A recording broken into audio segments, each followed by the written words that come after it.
We didn't call ourselves graffiti writers. Society called us that. We call ourselves bombers. We were in the military. The military ain't got nothing to do with what you guys think. We don't care about you. We're into killing. Burning.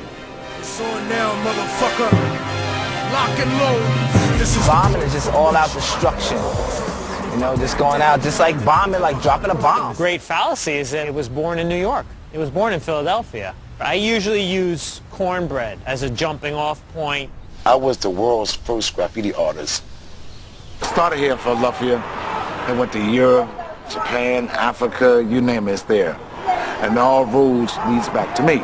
This right here used to be a wall, the electric company. This is the very first wall I wrote on. I got the name of Reform School because I insist that the cooks would bring some cornbread as opposed to the white bread that we're eating every day. And every day I would go back to my harassment about cooking cornbread, and every day with a group by my shoulder, get your ass. And the name cornbread had a ring to it. I got the name on the back of my shirt and I started writing it all over the halls of the juvenile institution. Everybody talked about my name all over the jail. So I figured if they talk about my name all over the jail, they would talk about my name all over the street. And that's exactly what happened. The more they talked, the more I wrote. The more they talked, the more I wrote. As he did this, his name seemed to grow and grow and grow, and he just became a household name, more or less.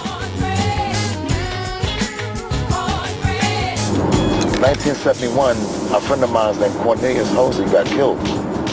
And we called him Corn, short for Cornelius. The newspapers thought the corn was short for cornbread. And they erroneously announced my death in the newspapers. So I know what to do. I'll snatch everybody's attention. So I went to the Philadelphia Zoo. I wrote on the concession stands. I wrote on the wall where the monkeys at, where the lions is at, on the park benches. I wrote cornbread lives on both sides of the elephant. I got locked up for that.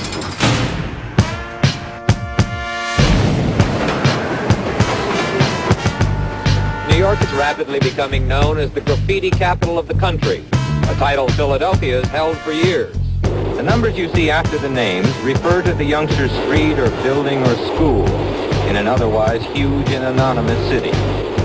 One of the things that really set it off was an article that appeared in the New York Times in July 1971 that was about Taki 183. And he's seen as the Africa Bambaataa of graffiti. I'd always be on the train or the buses or just walking. Yo, this dude is from 183rd Street, and he's killing it all over. How come I see this dude in the Bronx, in Staten Island, in Queens? Taki was a messenger.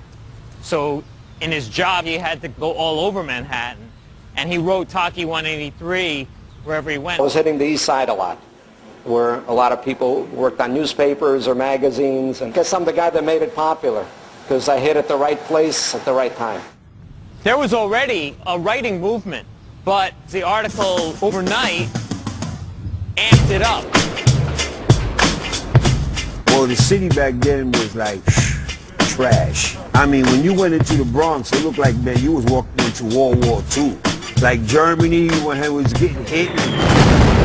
They actually let the Bronx die. I grew up in the Bronx. We had no parks to play in. We played on the sidewalk, skelzies, run, catch, and kiss, tag. We used to run around, throw 40-ounce bottles at each other. The city was in such ugly condition, and they're not doing nothing. I'll give you something to do. Right. Get up. Bomb. That's why they say bomb the system. You do away with all the things that you're subjected to, everyday life, and to go on route. It's like just say, fuck everything else. I'm going to do my thing. To really reach out, say, look, I'm here. I exist. This is me. Hello world, I'm fucking here.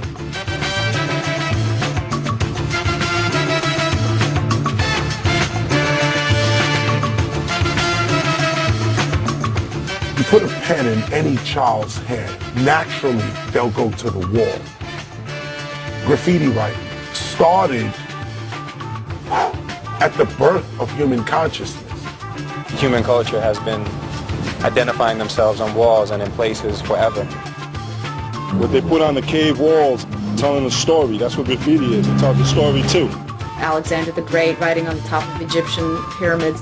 very, very early instances of people traveling to locations and leaving their marks behind. I think when the Romans and the Crusaders and all these different cats in history, it was less of an art form, a developing, living thing. It was more just like Tony was here, Anticus was here.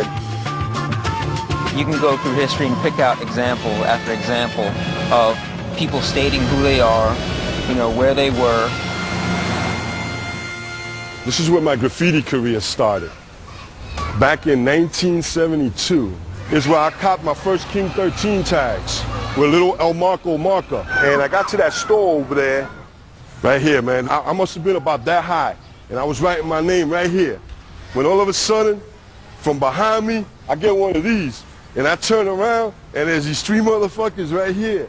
All outlaw and shit, man, you know? And they made me the offer I couldn't refuse. Join the gang or get my ass stomped and shit, man. So I said, fuck it, let me join the gang. They was hitting trains, and they taught me how to get inside the trains, and we go in there on from 116th, go downtown, hit them, or go up to 125th and hit the trains. Back in 1977, I was here with a couple of my boys, when all of a sudden from behind us, a whole bunch of gang motherfuckers showed up.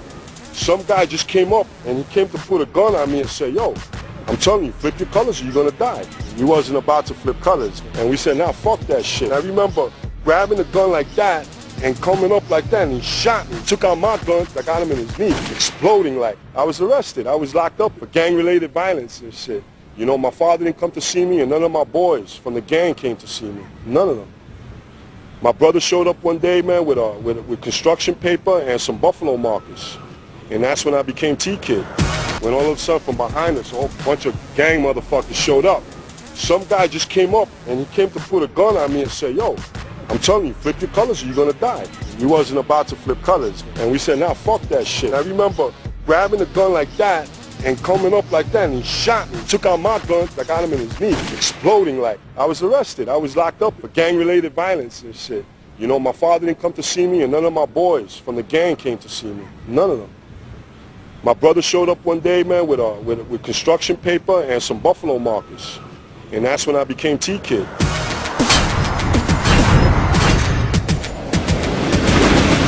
We didn't call ourselves graffiti writers. Society called us that. We call ourselves bombers. We were in the military. The military ain't got nothing to do with what you guys think. We don't care about you. We're into killing. Burning. It's on now, motherfucker. Lock and load. This is bombing is just all-out destruction. You know, just going out, just like bombing, like dropping a bomb. This is the point from which I can never retreat. Because if I turn back now, there can never be. If you go to the very essence of the graffiti movement, it's all about the signature and the tag. But that grew to something bigger. Somebody grabbed the pen and said, hey, this is cool, but this is better. This is how we do a throw up. I'm gonna show all you New Jack motherfuckers out there. First you do your outline, then you fill it in.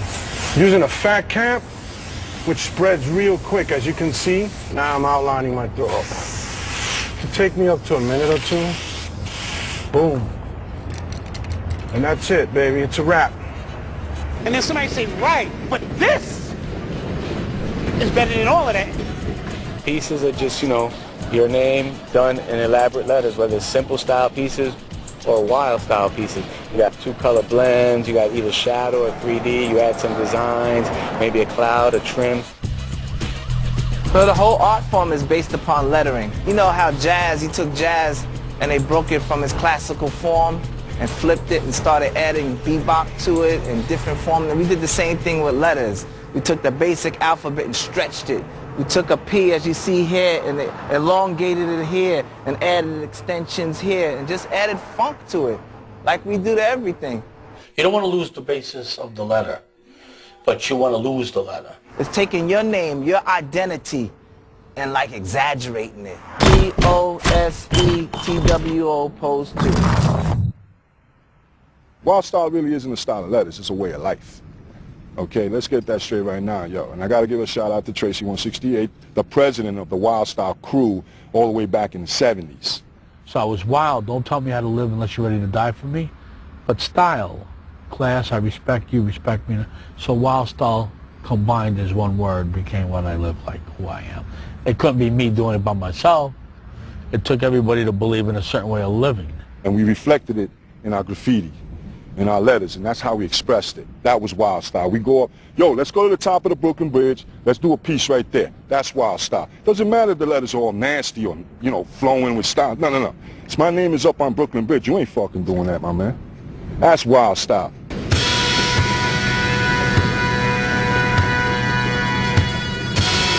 We took a tag, and then I thought I'd never see it again. Maybe in the afternoon, we were on the way back, and I look on the train. I see my name on the train, and I went, whoa. I thought there was endless amount of trains. I couldn't believe I saw my name again, and I got a rush. There was a tag next to it saying something. I went something like, what's up? And they went, hey, what's going on? From Brooklyn. Wow, this is the greatest thing.